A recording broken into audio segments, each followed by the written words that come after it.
So now that we had a review of complex numbers, we'll now see how we can express waves using complex numbers, which we will call the phasors. So let's get started. Okay, so now we are going to represent a traveling wave by using complex numbers, which we will call phasors. So let's say we have a wave whose equation is this, where k is defined to be twice pi over lambda and omega is twice pi over t. Now for convenience, let us call this whole angle to be theta, so that we can write down the wave as a cos theta. Now this thing is a real wave. We can detect it, we can measure it, okay? Now what we are going to do is write this wave as the real component of a corresponding phasor. So now let us visualize this phasor by using a complex plane. So in the complex plane, this is the real axis and this is the imaginary axis. And the complex number or the phasor can be represented by using a point in this complex plane.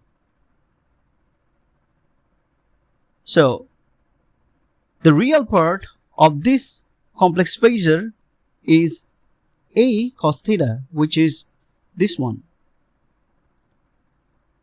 And this is our wave, the real wave.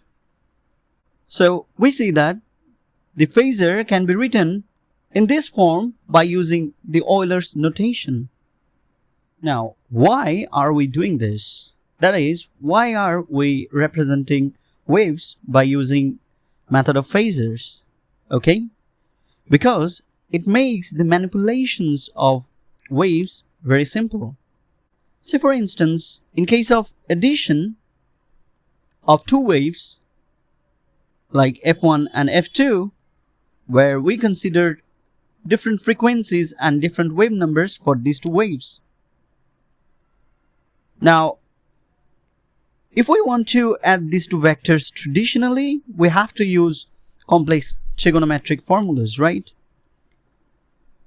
Now let's see what happens when we express these waves as real part of some complex phasors, like the f1 as a1 cos theta 1, which we can imagine to be the real component of a phasor z1 theta 1. And same goes for f2, which can be thought of as the real component of z2. And in this notation, the summation of the wave f1 and f2 is simply equal to the real component of the summation of that two complex numbers or phasors. So let us have a graphic interpretation of this procedure.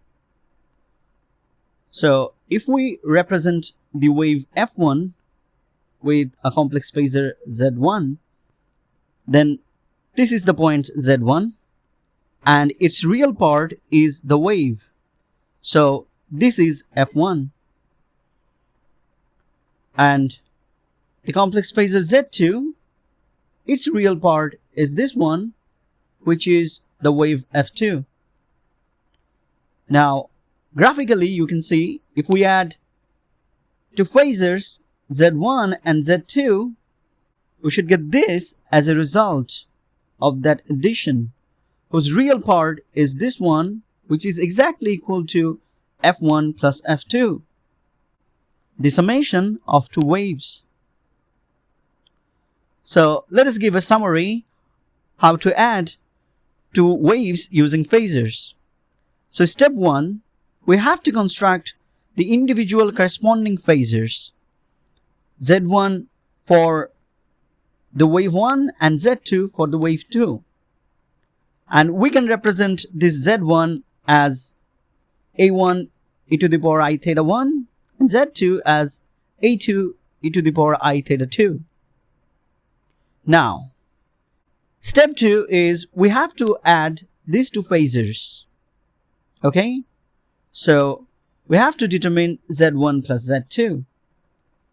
And step 3 is the real component of that resultant complex number will be f1 plus f2. Now, let us see an example where we will add two harmonic waves whose frequency and wavelengths are the same.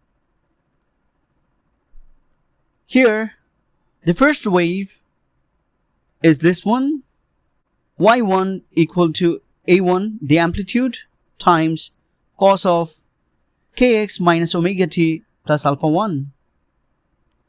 This alpha 1 is the initial phase. We can write down this whole angle to be theta 1. Similarly, we can write down the second wave as a2 cos theta 2. Now, we can construct two phasors for these two waves. Here, the phasor 1 is z1 and phasor 2 is z2, who are functions of theta 1 and theta 2 respectively.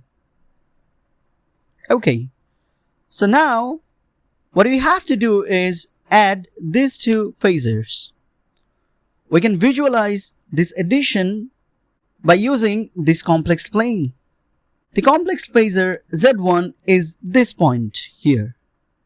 This is its modulus, and this is the angle or the argument, which is theta 1. And theta 1 is equal to kx minus omega t plus alpha 1. Similarly, we can plot z2 here as well. It will be somewhere like here, where this will be a2 and this will be theta 2. Now, to find out the resultant of complex number z1 and z2, we have to parallel transport this point z2 on the top of z1. So this is the total phasor here.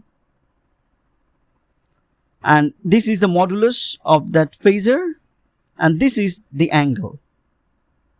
Okay? So this will be the real part of that phasor, which is our real wave. Now, we can further simplify this addition of two waves with same frequency and same wavelength. Okay. If you look carefully in the definition of theta 1 and theta 2, you will see that this term kx minus omega t is common, right? So here in the diagram, this is theta 1, where this is kx minus omega t, right? Now, as this angle kx minus omega t is common in both theta 1 and theta 2, actually we can define this to be the reference axis. Then this will be alpha 1 and this will be alpha 2. And if you look carefully, you will see that this alpha is just alpha 2 minus alpha 1. So this is the simplified graph, as you can see. Now we can actually simplify this z1 of theta 1 and z2 of theta 2 to be z1 of alpha 1 and z2 of alpha 2. And the sum will have the form of z of alpha equal to a times e to the power I alpha. Now let us find this a and alpha in terms of a1 alpha 1 and a2 alpha 2.